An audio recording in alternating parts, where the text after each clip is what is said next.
Well, I would want to say 20, but I have to limit it down to something digestible. So I will say 4.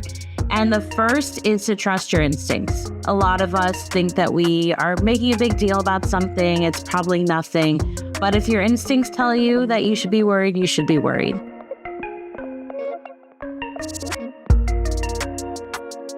All right, thanks for joining us. This is Off the Record, an FBI agent's perspective. I'm Clark Donley, along with retired FBI Special Agent Harry Trombitas, Jessie Hemmelgarn. Just want to remind you all that you can find this podcast on all your favorite podcast platforms. We're also on YouTube, social media. We got a website going.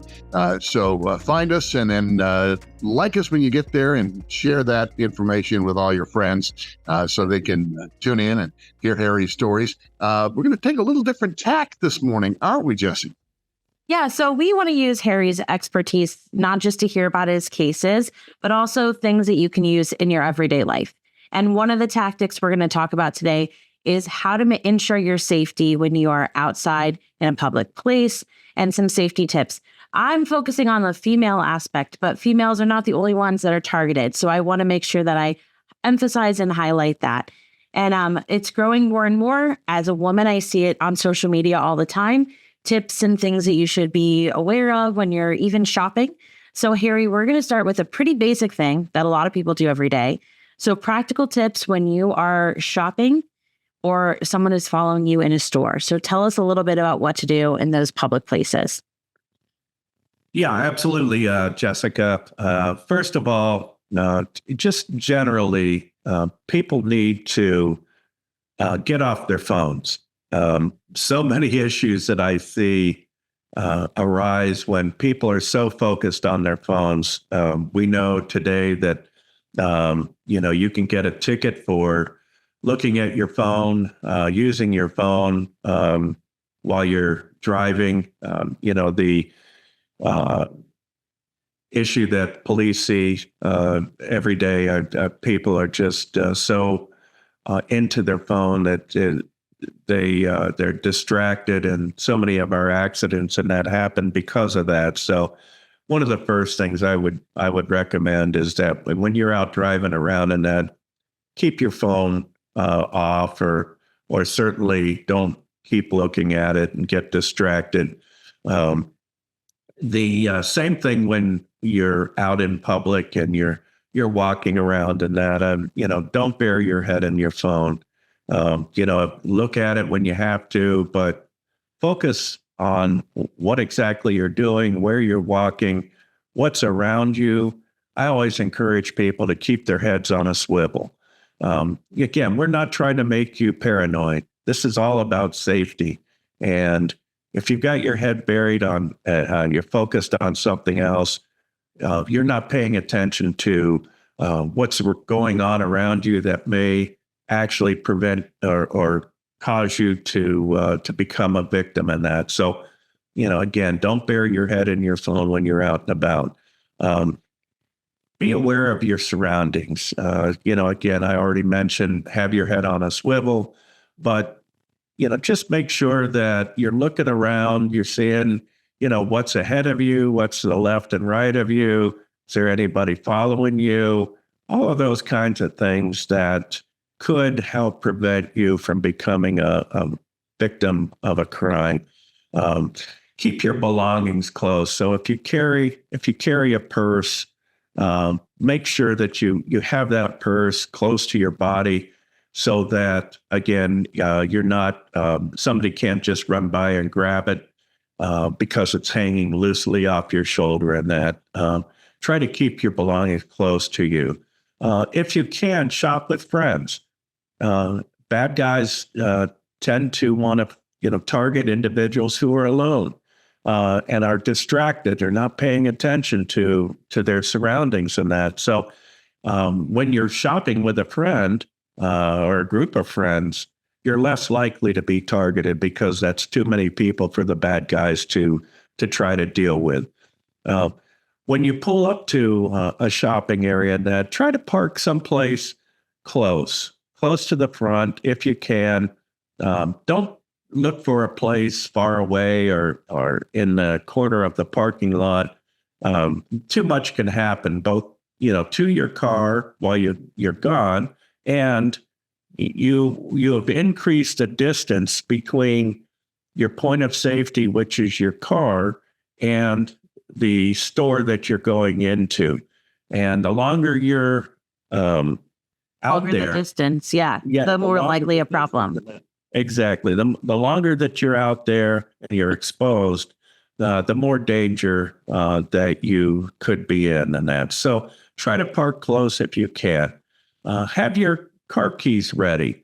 I don't know anymore. One of the things I like to try to demonstrate when I used to teach rape prevention is have your car keys out. So when you're walking, you have something in your hand that you can use as a weapon if someone tries to grab you.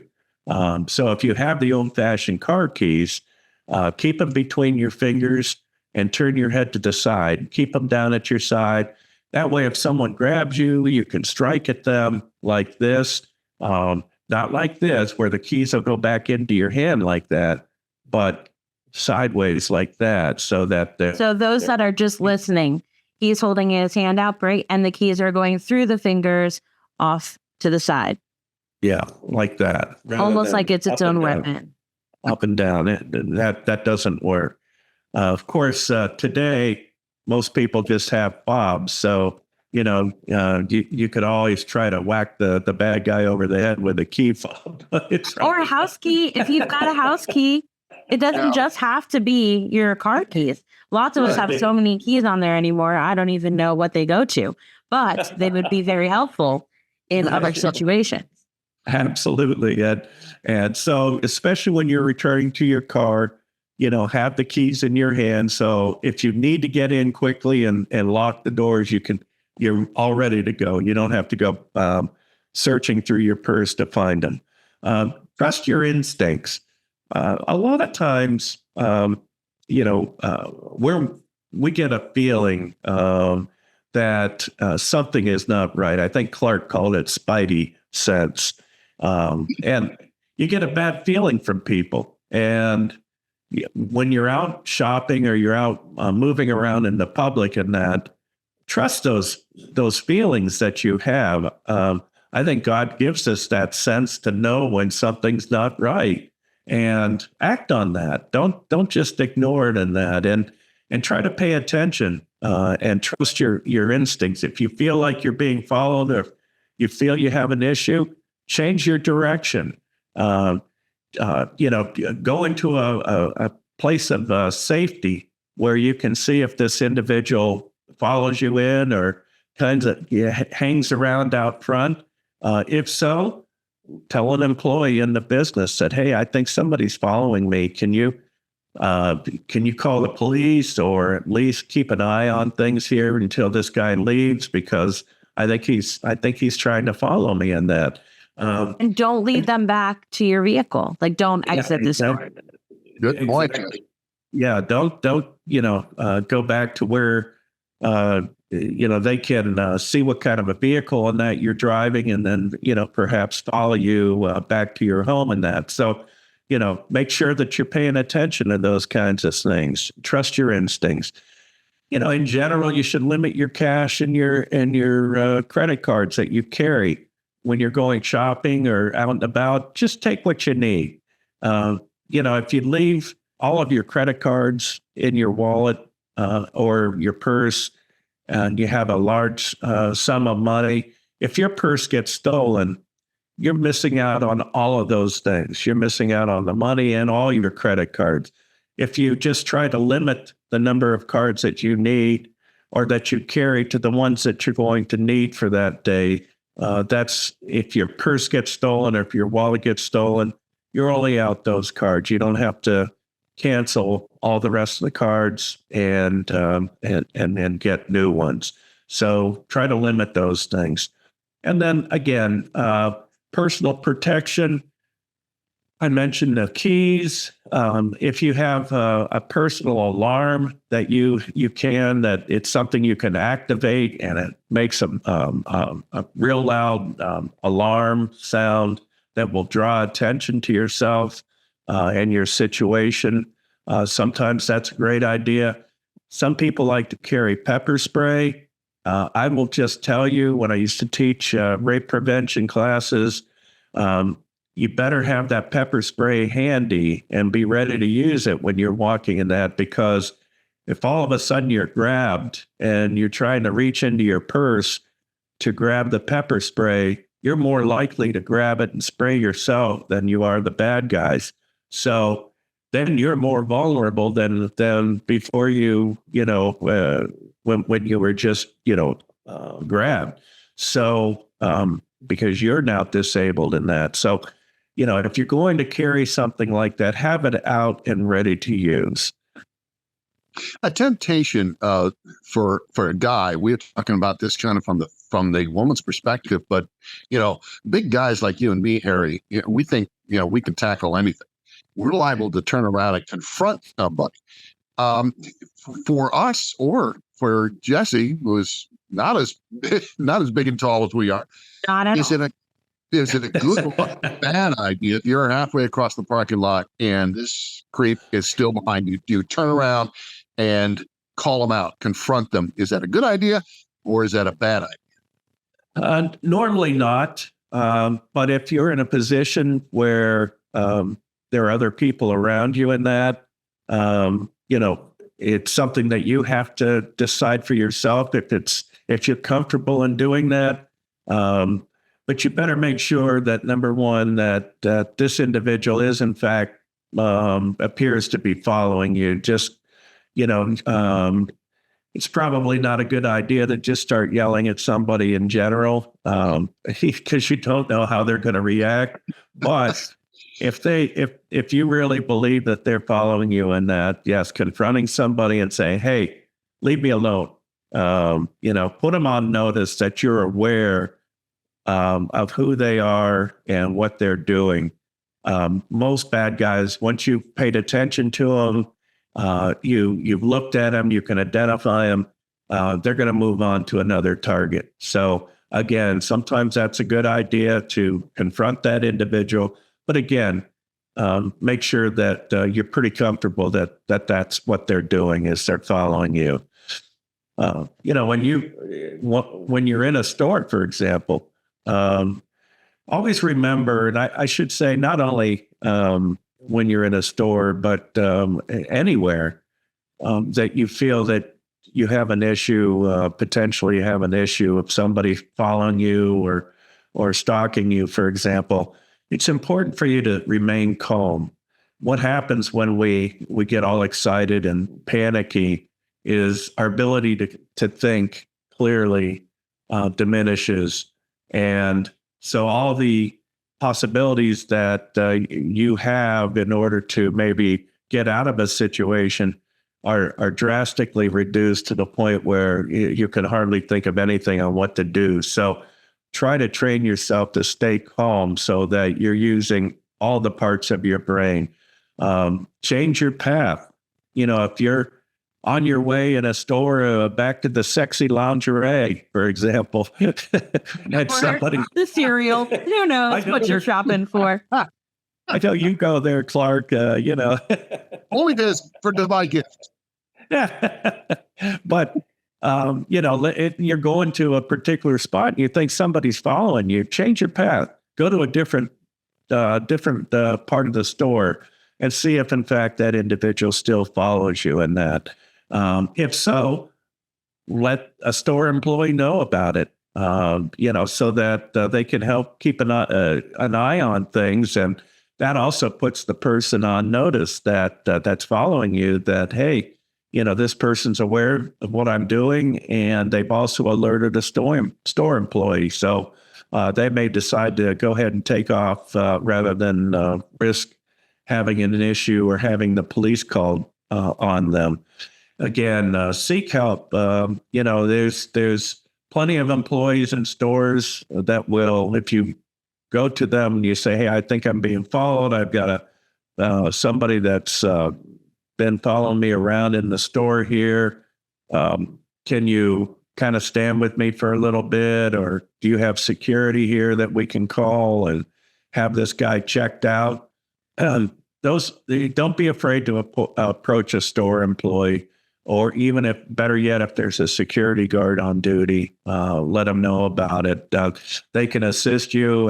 And again, typically the bad guys don't want to be identified or don't want to be questioned by anybody. So they'll probably move on and leave the store.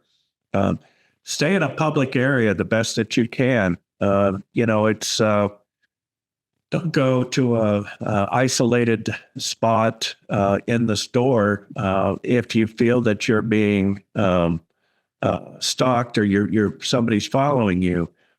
Maybe try to avoid going back into the restroom at that particular time until you figure out whether or not this person is following you. In fact, if you go to the restroom, you're again, that's kind of an isolated area, not many people back there. That may be an opportunity for someone to grab you and take you into the restroom themselves. So, try to keep aware of what you're doing and avoid those kind of areas.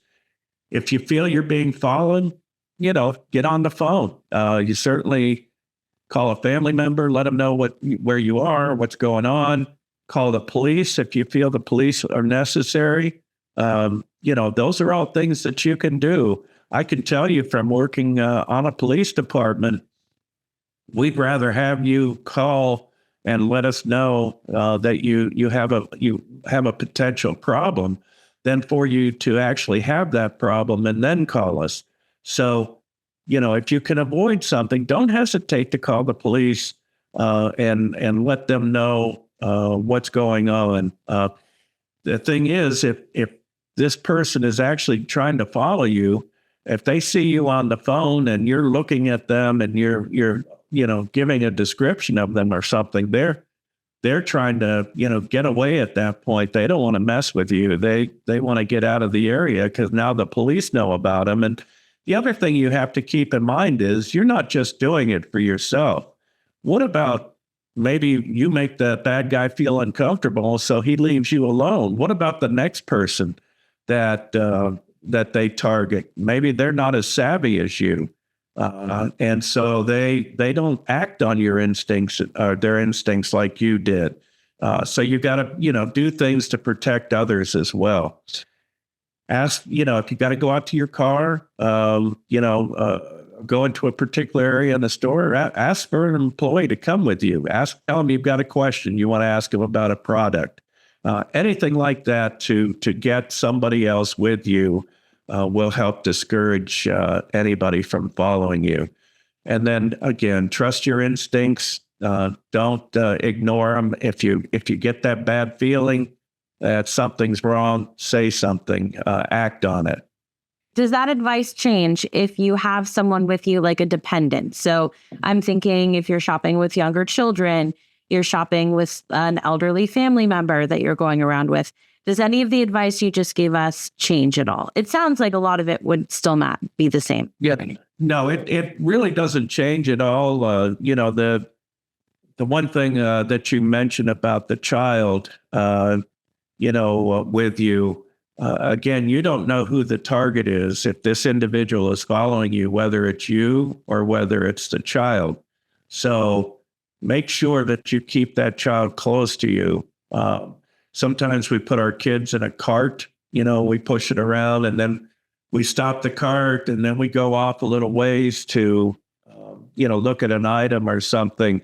Try to keep that child close to you at all times and that so that they have to deal with you if they try to, to take that child in that. So you guys act as a team, whoever you're with, be it an elderly person or a young child, you guys are a team. You're the one that's kind of in charge. So you have to look out not only for yourself, but for the other people as well. So it's important that you keep people close and you pay attention to what's going on. Again, not trying to make you paranoid. It's just a fact of life that these things do happen. And why not, take some precautions and keep yourself safe. If you're out at your car and you're driving home, maybe you're leaving work or wherever you are, keep looking at your rear view mirror. Glance at it. See what's back there. Okay, there's a red Ford behind me. Drive a little further and you look up again.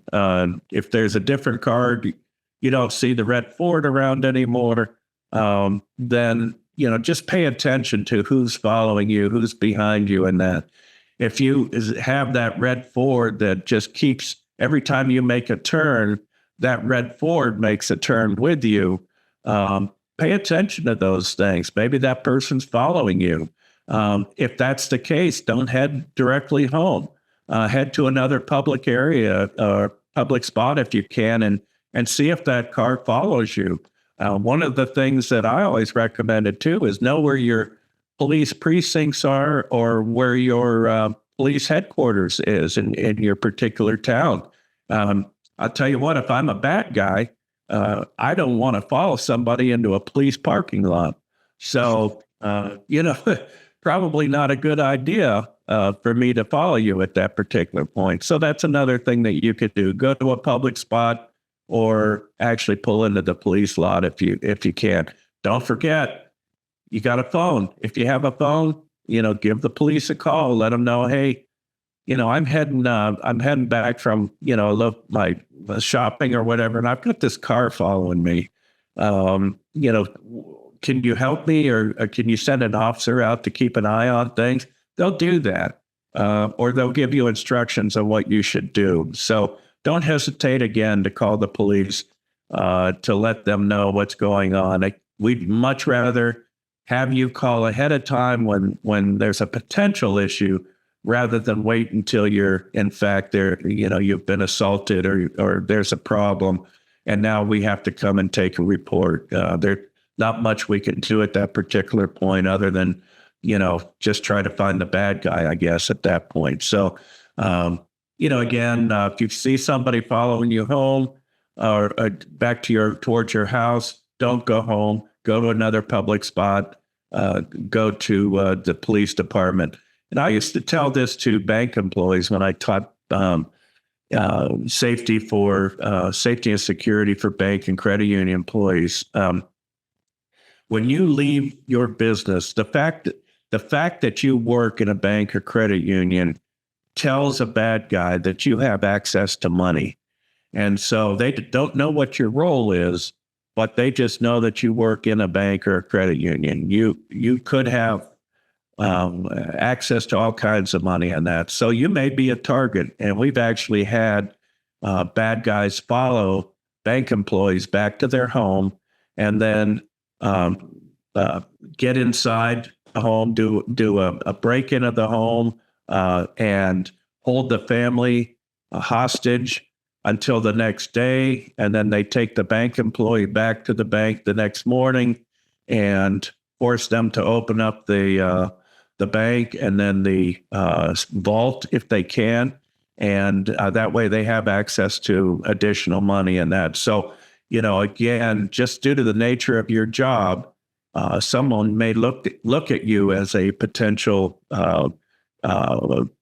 way for them to get access to money in that. So you got to pay attention to if somebody's following you when you're on your way home in that. In future episodes, we'll be talking about keeping your home safe and your family safe as well. And you'll be able to find those tips for just that scenario there. And one more key jump in, Clark, sorry, before I want to make sure I reiterate this, but if you are in a car, Harry, I'm guessing your advice is don't get out of it. Right. If for example, we'll say you pull into a gas station and you have a bad feeling that there are people keeping an eye on you that perhaps may want to approach you, there's no law that says you have to get out of your car right away. Stay in your vehicle, keep your doors locked, and pay attention to what's going on around you. If you feel that they're approaching you, go ahead and sound your horn, lay on your horn, get on the phone, call the police. When you lay on your horn and you create a disturbance like that, chances are very good that the bad guys, if in fact they're approaching you, they don't want anything to do with you because too many people are now paying attention. You know how it is when we hear a car horn anymore. Although it used to be a lot more. Now, when people's car alarms go off all the time, sometimes we tend to ignore it. But sounding your horn in a steady fashion will definitely draw attention and make it less likely that someone's going to try to approach you and cause an issue for you. Just stay locked in your car until the person's out of the area. Again, don't hesitate to call the police and let them know. Okay. So, Harry, we've talked about in a public place, in your car. What happens if you're on foot? What are some safety tips you have for those of us that like to go running or walking in the neighborhood? How does the safety tips differ when you're on foot? When you're on foot, and lots of people, I know I used to like to go out and run, do a long run in that. You kind of get lost in your thoughts in that. And, if you're not paying attention, you're really setting yourself up for a potential problem. So even though you're out enjoying the outside and you're out for a run or you're walking someplace, that doesn't mean, you keep your head, again, buried in your phone. You're looking around, you're paying attention, who's out. If I had an issue right now, where would I go? Are there public areas around here? Do I think anybody's following me?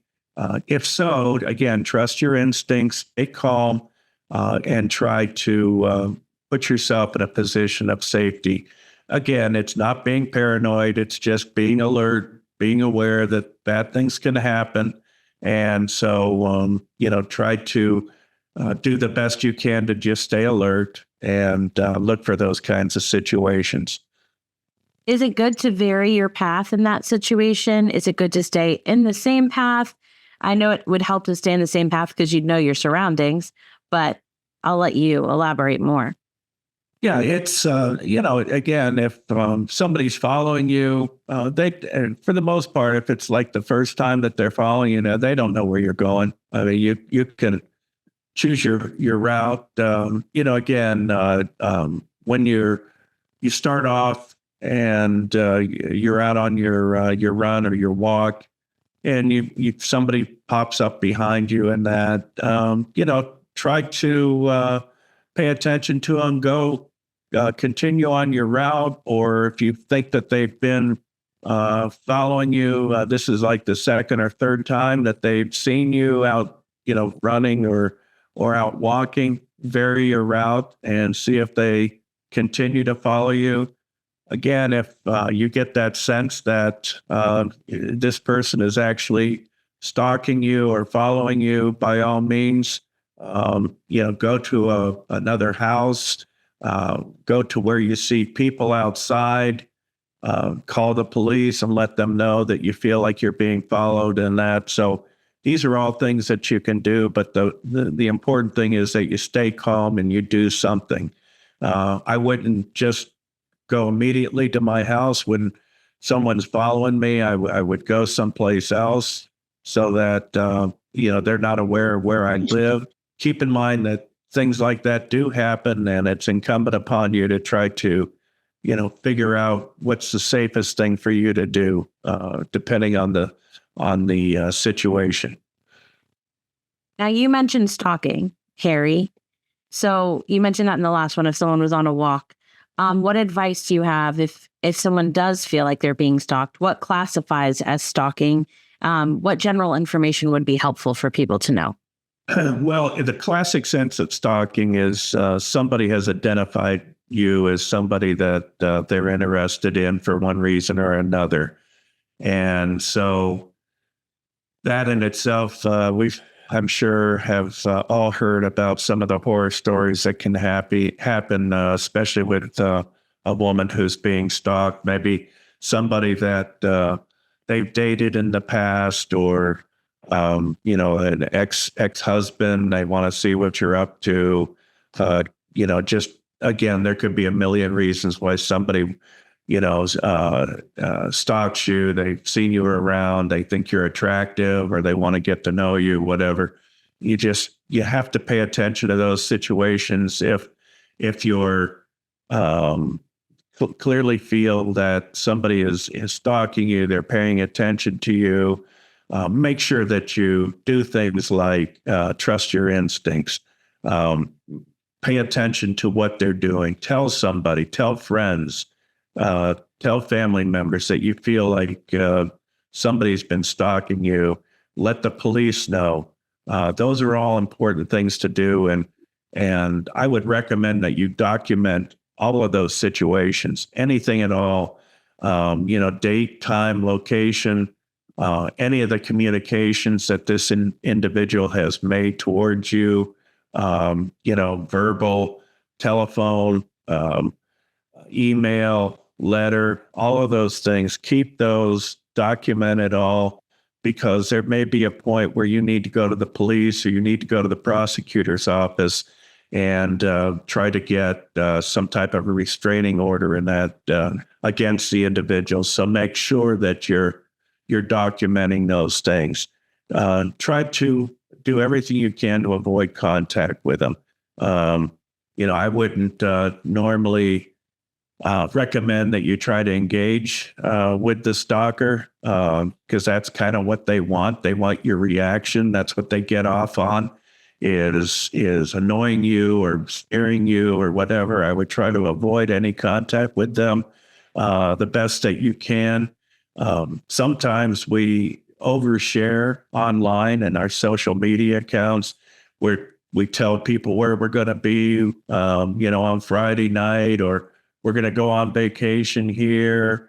I'm going to be alone. My husband is going to be out of town. So, hey guys, anything we can do together that, will help me pass the time. The more you overshare that online, the more danger that you're could face if you are having somebody who's stalking you. And that, change your routines.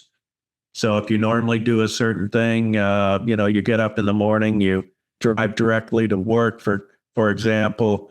If you feel somebody stalking you and following you, maybe go through McDonald's or go to another public location where it changes your routine up, and it makes it harder for the stalker to predict your movements. And that, again, let the police know if it starts to get serious, where they're really letting you know that they're stalking you, they're following you a significant part of the day or the night. When somebody can report to you what you've done during the day, that's a dangerous sign, because that means that they're devoting their day or their night following what you're doing. And that means that they're, very dangerous, and you need to take action on that. You need to let the police know. Maybe consider getting a restraining order against somebody, so that they're put on notice that they have to leave you alone. They have to stay away. And if they violate that, they can be arrested. So all those things are ideas that I would recommend if you feel like you're being stalked by anybody in particular. If you don't know who they are, that the same steps as you would take as if you knew who they were. So, because they'll probably make themselves known to you at some point. Again, just act on your spidey senses and pay attention to what's going on. And if that spidey sense is strong enough to make you think, should I contact the police or the prosecutor's office? Is that a sign that, yes, you should do that? If you're asking yourself that question, it means the answer is probably yes. Yeah, I think you're right, Clark. I think if you get to the point where somebody's stalking you or following you around to the point where you're feeling threatened, you feel like your safety is in jeopardy, I absolutely would recommend that that's the time to go ahead and take action. A lot of times we have this feeling that, most of us don't routinely call the police. I mean, it's a big deal if we're going to call the police because we don't want to bother them. But, I've said this several times in this podcast. Police understand these things. We'd rather help you before an incident happens than come and take the report afterwards after something bad happens. So, talk to us about what's going on. Call the police department. Let the dispatcher or the radio operator know what's going on. Tell them that you're afraid. Tell them that you really truly think you're being stalked, and they send an officer out to talk with you and consider your options on what to do. But again, when you get to that point where you're thinking about calling the police, call them, let them know what's going on. Talking about safety, especially for women, I think it's important to be aware that if you go, for example, to a bar or restaurant and, you're enjoying, a good meal or you want to have a few drinks, it's important for you to be aware. I'm sure most women are that,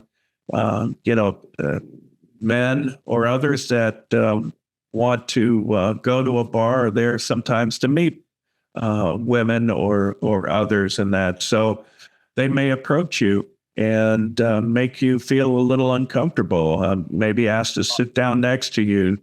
All of these things, if you're uncomfortable with that, let them know that, no, I'm waiting on a friend, or, I'm really just here to enjoy myself. I really don't want any company.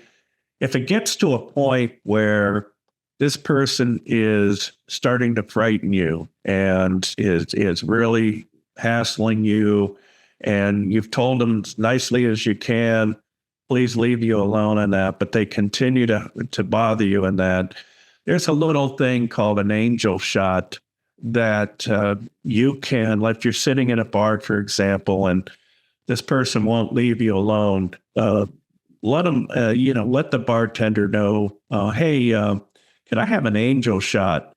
And that's supposed to signal to the bartender that the person that's sitting with you here is bothering you to the point where you feel your safety is in danger.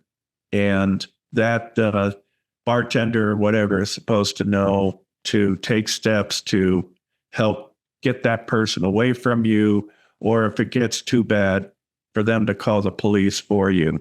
And there's actually a series of angel shots. I did not know this until I looked it up, but, not only ask for an angel shot, but depending on the particular situation, for example, and again, I don't know how many bartenders actually know all these, but this was suggested. And if you ask for an angel shot neat, it indicates you need someone to walk you to your car. If you ask for an angel shot on the rocks, it means you need a taxi or a ride service called for you. If you ask for an angel shot with wine, it signals that you need the police to be called.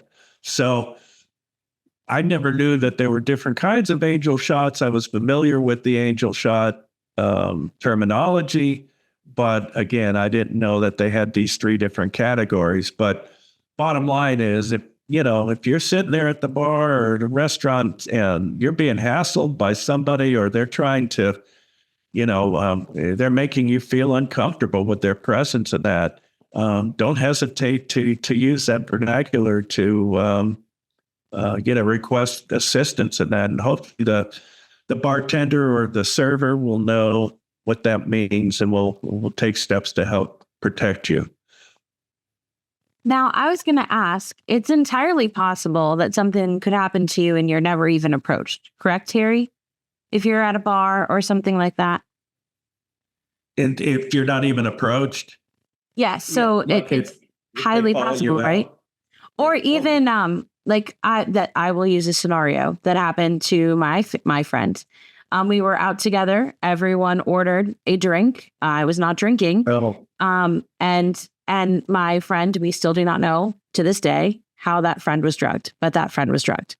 And so one of the scenarios I would say is most likely just have someone, as you've mentioned multiple times in this episode, have someone who is alert and aware, and have your designated person who's aware of what's going on around you. Absolutely. If you're going out and, you're around a lot of people and you're engaging in conversation with different people, you have to keep an eye on your drink in that, because so many times you hear the horror story about somebody who wasn't paying attention and somebody put something in their drink and, caused them to almost pass out or be incoherent to the point where the bad guy was able to take advantage of them in that. And so got to make sure that you're paying attention, keep your drinks in front of you. Don't walk away from your drinks.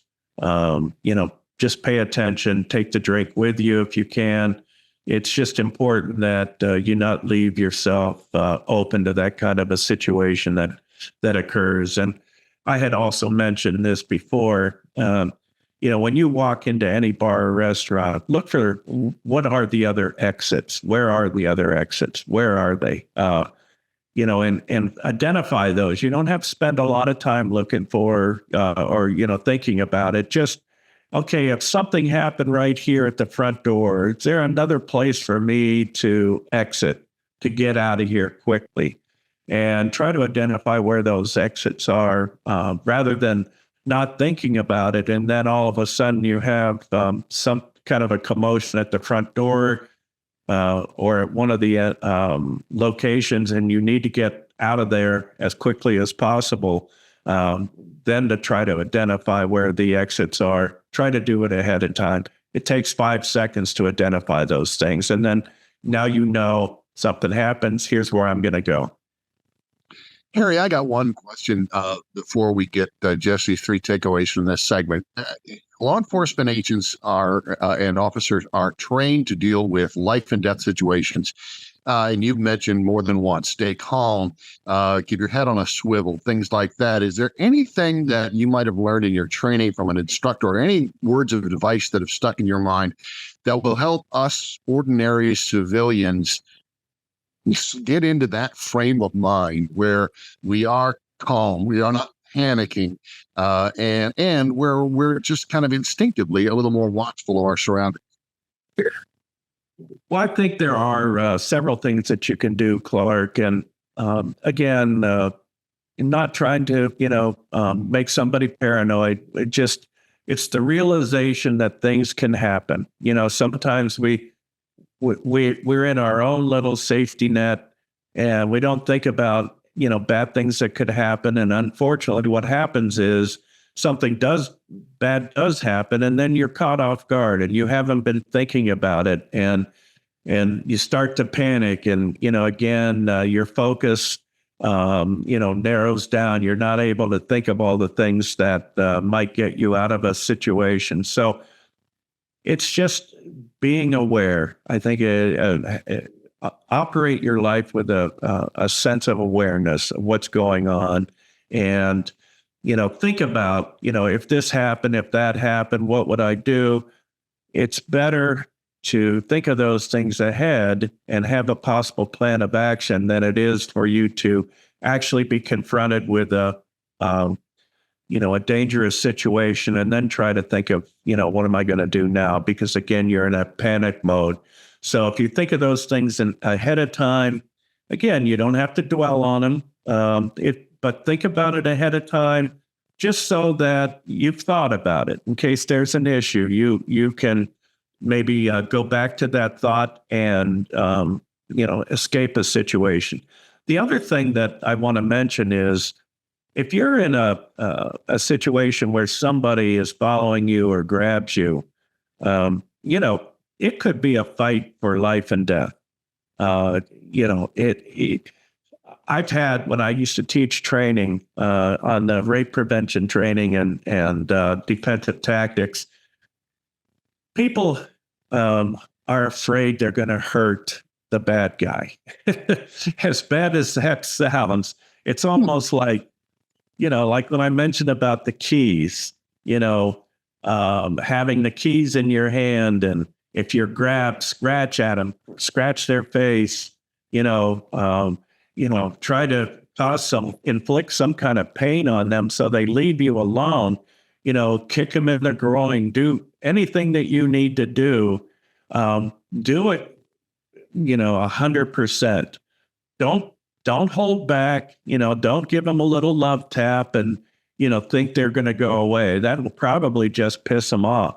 But if you come to the realization that you're in danger, act out, and you've already, decided that you're going to act against somebody, do it with everything that you have. Be committed to your actions, because that's so important that you inflict as much damage as you can. And your goal is to break away, scream and run, get out of the situation, attract attention to yourself and get out of the situation.